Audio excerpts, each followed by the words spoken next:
гол нь нөгөө бид нар юмаа уншаад л байгаа юм л та. Тэгээд энэ хоорондын уялдаа гэдэг олон зүйлийг харах хэрэгтэй байгаа тийм. За нэг хэд хэдэн асуулт байна. Тэгингээ бас байр сууриа давхар илэрхийлээд хариулаад явчихаарай гэж хүсье.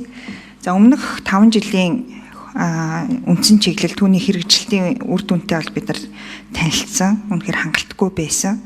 Тэндээс авсан сургамж яг энэ одоо шинээр орж ирж байгаа дэр юу байгаа вэ? Юу өөрчлөгдөж байгаа вэ? Бодлогын ямар чиглэл өөрчлөгдөж байгаа. Тэрнээс үр дүнтэй болоод хэмждэг болсон гэдэг бол тухайн асуугаагүй шүү.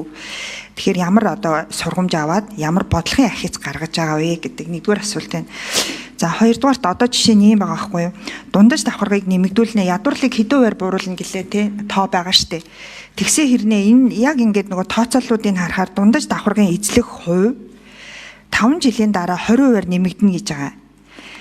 Тэгээ яг доор нь 50%-аас доогуур орлогын 50%-аас доогуур амжиргаатай хүн амын нийт эзлэх хувь нь 15.8-аас 12% болно гэж байгаа. Тэгэхээр өөрөөр хэлбэл 3%-аар одоо орлого багтаа иргэдийн тоо нь 3%-аар буурсан хэрнээ дундаж одоо орлоготой иргэдний хувь нь 20%-аар нэмэгдчихэд энэ хоорондох гэп чинь ингээ гайхаад байгаа байхгүй юу? Эсвэл нөгөө нэг гайгүй баян чинээлгүүд нь дундаж давхар руу орох гээд байгаа юм уу? Яг яах гээд байгаа тий? Энд гэпүүд айгүйх гараад байна. Тийм учраас бид нар энийг тодруулаад байгаа. За энэ гэп дээр хариулт өгөөч гэсэн үг. Энэ 40-р хуудсанд байна. За дараа нь 5 жилийн энэ үндсэн чиглэл хойно 4-р хавсралтаар хөрөнгө оруулалт гэж батлаад байгаа шүү дээ. Тэгэхээр энэ хөрөнгө оруулалт 5 жилийн үндсэн чиглэл хоёр хоорондоо яаж уялдаж байгаа вэ? Яаж үр дүнлүүгээ чиглэж байгаа вэ? Тэр дүн шинжилгээг нь хармаар байна. Хойно нь бол баахан хөрөнгө оруулалтуудын жагсаалтууд бол гаргацсан байгаа. Тэрийг нь бол мэдчихэж байгаа тий. Тэгэхээр энэ үр дүнтэйгээ яаж уялдаж байгаа вэ гэдгийг нэг хармаар байна. За 3-дугаарт иргэний орон зайг хамгаалах тэлхтэй холбоотой хэвлэлийн эрх чөлөөг баталгаажуулахтай холбоотой нэг ч үг үсэг нэг ч үр дүн байхгүй байна. Эсвэл хангалттай гэж үзэж байгаа мó ямар учиртай вэ гэдэг ийм асуулт байна. За хамгийн сүүлд иргэдийн өргөдөл гомдлын шийдвэрлэлт иргэдийн оролцоо ялангуяа орон нутгийн иргэдийн төлөөлөх чадварыг сайжруулах, иргэдийн нийтийн хурлын асуудал, иргэдийн төлөөлөгчдийн хурал дээр гарах үр дүн гэдэг ингээд яг нөгөө хүний эрхийн линзээр харах юм бол хэд хэдэн асуудлууд орхигдсон асуудлууд байгаад байна. За тэгээд нөгөө ажлын хэсэг дээр би өөрөө ажлын хэсэгт байгаа учраас зарчмын зөрүүтэй саналуудаа гаргаад оруулаад явна. Хүний эрхийн линзээр харах юм бол хэд хэдэн асуудлууд энэ дээр байгаа шүү. Ялангуяа одоо жишээ нь бэлгийн боловсролыг сайжруулна гэснээр үр дүн нь үр хөндлөлтийг бууруулна гэж байгаа. Үр хөндлөлтийн тоо буурна гэдэг чинь бэлгийн боловсрол сайжрах шууд үр дүн мөн байж таарах уу тий. Энэ дээр бас аягүй сайн бодож гарах хэрэгтэй хаа гэж бодож байна. За ингээ асуултанд хариулт. Энэ өмнөх үндсэн чиглэлээс бас юугаараа ялгаатай вэ гэж. Энэ дээр нэг 30 жил бас юм төлөвлөлтөө яваад ирдсэн тэг анхны 5 жилийн төлөвлөлт буюу одоо үндсэн чиглэл бол 21 онд улсын хурлаар баталсан. 25 онд улсдал. Энэ одоо төлөвлөгөөн дээр бас бид нар анхных байсан учраас алдсан бас зөв одоо тийм тооцож төлөвлөж оруулж чадаагүй зүйлүүд нэлээд байсан юм байна лээ. Үүнийгээ бас засгийн газар дүгнээд энэ өмнөхд одоо 5 жилийн төлөвлөлт маань хэдэн хувийн биелэлтэй байна вэ гэдгийг гаргаж үзсэн. Ингээд үзэхэд үндсэндээ бол 54% биелэлтэй байсан. 21 он төлөвлөж байхдаа яг энэ 25 оны жилийн эсрэхэд яг ийм л юмнуудыг хийж хэрэгжүүл дууснаа гэж тооцсноос тооцсон одоо зорилттой хүрэхэд 54%-тай.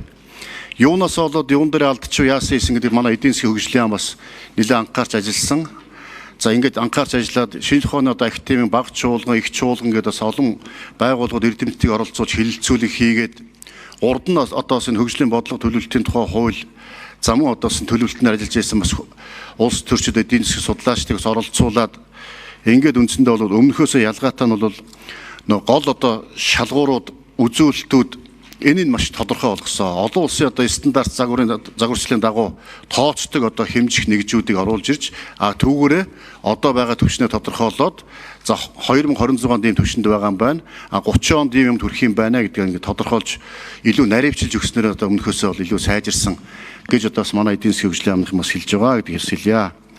За хөрөнгө оруулалтын төслүүдийн тухайд бол 30-аас дээш одоо тэрбум төгрөгийн одоо хөрөнгө оруулалтын төсвүүд өртөг бүхий төслүүдийг үндсэндээ бол 26-аас 30 онд төр хувийн хэвшлийн түншлэл болон гадаадын хөрөнгө оруулалт улсын одоо төсвийн хөрөнгө оруулалтаар хийж хэрэгжүүлж болох юм гэсэн одоо үндсэндээ 14 мега төслөөс гадна Монгол улсын одоо эдийн засгийн нийгэмд одоо ач холбогдолтой томоохон төслүүдийг хийж болох юмаа гэдгийг бас ирмэд оруулсан байгаа.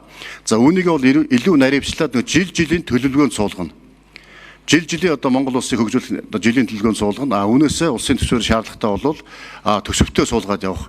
Ийм одоо зарчмаар явдаг. Энэнийхээ дагуу бас явна гэдгийг бас хэлье. Тэгэхээр эдийн засгийн энэ хөгжлийн үндсэн чиглэлийг баталгахад хүний эрхийн үндэсний комиссоос тодорхой одоо боловсруулсан төлөвлөгөөн дээр санал авсан. За энэ санал дээр бид нар яг ойрын одоо 4 жилийн хугацаанд хэрэгжүүлж болох нийтдээ 16 саналыг болоод хөргүүлсэн. За эндээс бол үндсэндээ 4 чиглэл нь болол тусаж орсон байна лээ. За тэгэхээр энэ манай хөргүүлсэн санал бол бид хүний эрхийг хангах үндэсний 2 дугаар хөтөлбөрөөсөө арай өөр чиглэлд байх гэд илүү нөгөө ойрын хугацааны саналуудаа өгсөн. Тэндээс бол тодорхой 4 хэсэг нь бол орсон байлээ. Яг одоо нэг үрчлэн одоо энэ боловсруулах, хилцүүлэх энэ асуудал дээр бол манайхаас бол тэр иргэний орон зай, хэвлэл мэдээлэлтэй холбоотой асуудлууд дээр бол санал өгөөгүй байгаа. Зөвхөн одоо энэ дээр бол зарчмын зөрүүтэй саналууд гаргуул ажлын хэсгийн ахлагчид уламжлаад оруулах ийм боломж нөхцөл байгаа юм байна. Яг нөгөө хүний эрхийн линзээр яг энэ ойрын одоо энэ ойрын 5 жилийн бидний ажлын гол үндсэн төлөвлөгөө чиглэл гарч ийн гэсэн үг шүү дээ. Тэгэхээр энэ чинь айгүй хариуцлагатай баримт гэж үг байхгүй юу? Төсөв маань өөрөө энд захирагдана. Тэгж би ойлгож байгаа. Төсөв өөрөө энэ 5 жил дээр захирагдах ёстой. Тэгээ ингээ харахаар бид нар ямар ахис твшил гаргах гээд байгаа юм бэ? Ялангуяа хүний амьдрал дээр гаргах тэр ялангуяа хүний эрх хэрэгжүүлэг баталгаажуулах тэр ямар ахис твшил гарах юм бэ гэдэг үүднээс нь бид нар дандаа хараад одоо би бол хувьдаа хараад байгаа гэсэн үг. Жишээ нь 45 дугаар хуудсанд нийгмийн халамжийн нийт зардал зорилтод бүлэг чиглэсэн зардлын эзлэх хувь гэснээ 26.4-өөс 36.8% болж өсгөн гэж харагдаад байгаа байхгүй юу? Тэгэхээр зардлаа өсгөх гээд ингэж харагдаад. Гэтэл энэ нь илүү нөгөө оновчтой болох гэдэг үг нь бол зорилго ууг нь яваад байгаа юм болов уу гэж би зүгээр цаана тийм санаа байгаа юм болов уу гэж ойлгоод. Гэтэл ингээд нөгөө зардал өсөх тухай энэ дээр чинь гараад ах юм аа. Гэх мэтэр энэ дотор аюул олон юм гэпуд гараад байна. Тэгэд энэ ойрын 5 жил хийхний засгийн газрын үндсэн чиглэл дотор хүний эрхийн үндэсний комисс бол манай их хурлаас байгуулагддаг. Гэтэл хүний эрхийн хэрэгжилтэнд хяналт тавих буюу хүний эрх хэрэгжүүлээний байдлын талаарх илтгэлийн хүрээнд гарсан улсын хурлын тогтоох шийдвэрийн хэрэгжилтийг хүний эрхийн үндэсний комисс хариуцахаар орж ирж байгаа байхгүй. Тэгэхээр энэ өөрөө болох юм уу? Нөө тогтолцоондоо зөв юм уу гэдгийг нэг хармаар ах. Энэ дэр хүний эрхийн үндэсний комисс ямар байр суурьтай байгаа. Энэ 46 дугаар хуудсан дээр бас тийм зүйл орж ирсэн.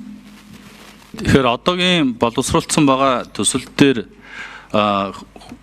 нийтдээ хүний эрхийн үндэсний комисстой холбоотой 4 заалт нэгэн дээр нь боловсролын яамыг хамтарсан одоо хариуцагч гээд үндсэн 3-ыг нь бол өөрөө хариуцна гэд бичсэн байгаа нь бол энэ Баасан жаргал гишүүний хэлээд байгаа саналтай бол комисс бол санал нэг байгаа. Өөрөөр хэлбэл бид нар үндсэндээ өөрөө хэрэгжүүлээд өөртөө хяналт тавиад тэгээ энэ сүулдэ юу болдгоо гэхээр мэдээж төсөв хөрөнгө хэрэгжилт шаардаад ирэхээр буцаад комиссийн одоо асуудал болж хувираад байдаг. Тэгэхээр энийг бол холбогдох засгийн газрын яамдуудтай бол хамтран хэрэгжүүлэх мөн үндсэн хариуцагчийн засгийн газрын одоо яамдууд руу оруулах ёстой гэж ингэж бодож байгаа. За түрүүн дээр бэлгийн хүчирхийлэлтэй холбоотой хүний эрхийн асуудлууд дээр бол энэ хууль зүйн дотоод хэргийн яам, хөдөлмөр нийгмийн хамгааллын яамнаас маш тодорхой хариулт өгөх хэрэгтэй байхаа гэж ингэж харж байгаа. Яагаад энэ төлөвлөгөөндөө тэр хүний эрхийн одоо онцгой анхаарал татж байгаа асуудлуудыг тусгаж оруулж ирэхгүй байгаад байгаа вэ гэдэг дээр ямар одоо ирэмб шалгуур байсан бэ гэдгийг бас Тэгээ Баасан жаргал гишүүн маш чухал асуудал хөндөж байна. Ерөөсөө яг энэ 5 жилийн үндсэн чиглэл дээр тулгуурлаж 28 оны улс төрийн сонгуульд оролцох намуудын мөрийн хөтөлбөрийг энэ дээр л тулгуурлана. Энэ одоо үндсэн бодлогын мэд хуримтлал энэс зөрөх юм бол сонгуулийн ирэхээрөө бүртгэхгүй. За ингээд яг ийм байдлаар цаашдаа төлөвлөгөө яг энэ дээр л тулгуурлана. Яг төлөвлөгөөн дээр тулгуурлаж төлөвлөгөөг одоо биелүүлэхийн тулд төсөв батлагдана, төсөвлөлт хийгдэнэ. Ийм л зарчмаар явна л да тий. Яг таны хэлж байгаа үнээр зардалтай холбоотой асуудал дээр бас манай түрүүн зарим гишүүн бас нөгөө зардал, бүтээмж, орлого өр өгөөж эднээс хоорондоо хольж утгаад ялахгүй мэдэхгүй байх шиг байна лээ.